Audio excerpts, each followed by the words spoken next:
Hey, welcome back everyone. How much better is CPM D2 than traditional ingot style D2? Let's find out. Some basic methodology here for the test. First of all, this here is a Benchmade readout. If you're loving this scale swap, it's one of my favorites I've ever done. I'll put a card up in the corner here for that video. This is an Ontario Rat Model 1.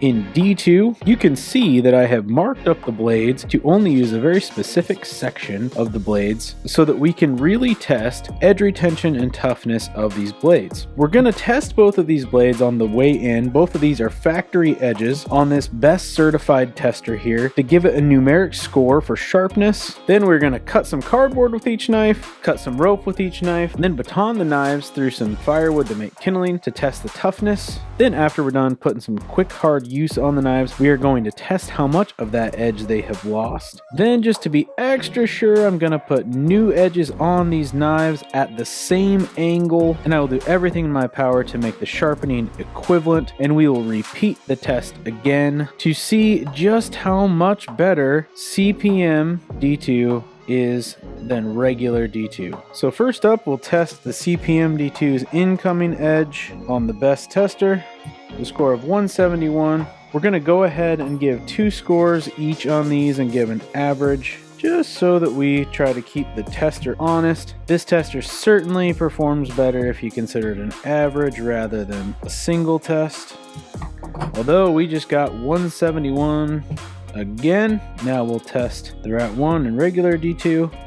That one came in at 176. Second test, 164. It's actually really good because these blades are starting in a pretty similar spot. Now it's time to get cutting. D2 is a mildly corrosion resistant tool steel that not that long ago was celebrated as one of the best knife steels on the market. With decent edge retention and toughness, it is a pretty well balanced steel for a knife as long as you are careful to prevent rust. One of the major drawbacks of simple D2 steel is that it truly could be made anywhere. There are many manufacturing plants across the world that manufacture D2 steel. CPM D2 is made by Crucible Industries using a powdered formation method of the steel with the same chemical mix as D2. The powder steel methodology produces smaller carbides, resulting in general in increased toughness and increased edge retention simultaneously. CPM D2 is considered a premium steel and has a much higher price tag than traditional D2. This test aims to give us a better picture of just how much your edge retention and toughness increases when switching to CPM D2. Alright, that was 20 cardboard cuts each and 100 rope cuts with both of these blades.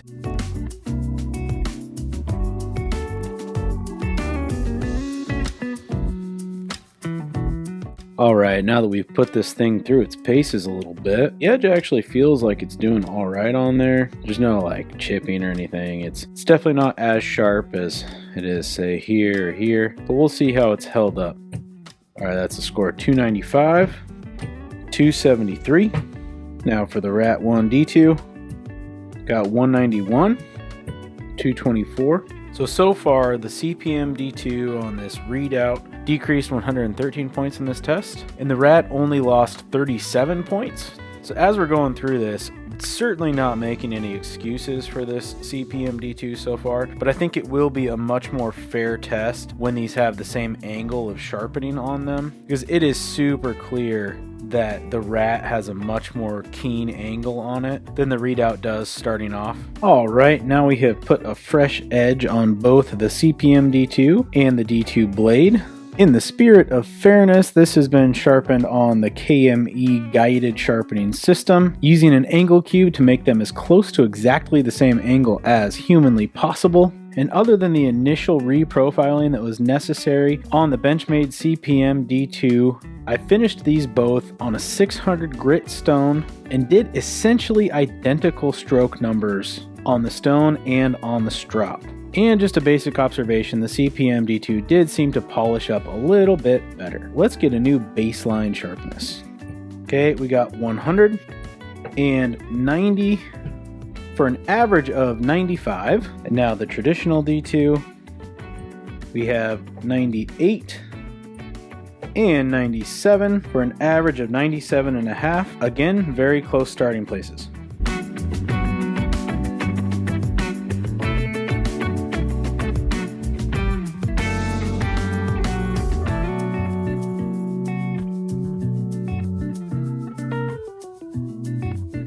checking out how these blades performed after the second round of testing, I'd say that they are both definitely still sharper than last time. Let's get a little moment of truth, if you will. First up, the CPM D2, 161 and 177, which gives us an average of 169, which is sharper than it came in from the factory still, even after all this abuse. And that is a loss of 74. Now let's test out the standard D2, 154 and 147. For a total loss of only 53 sharpness points. Some final conclusions here. I think there's definitely a couple things that could be flawed about my test. One of them being that I didn't really make enough cuts to see either of these steels fail, because both of them were still quite sharp. You could say that neither of these edges really failed. My biggest takeaway from this is not that these knives are equivalent, even though the traditional D2 actually outperformed the CPM D2 in our test. From a user's perspective, the readout was certainly more ergonomic and it felt like it cut better doing all of the cut, but the conclusion that I'm left with that's staring me right in the face is, regardless of all of the scientific things we may want to say about the differences of these two steels, from a user's perspective, you will find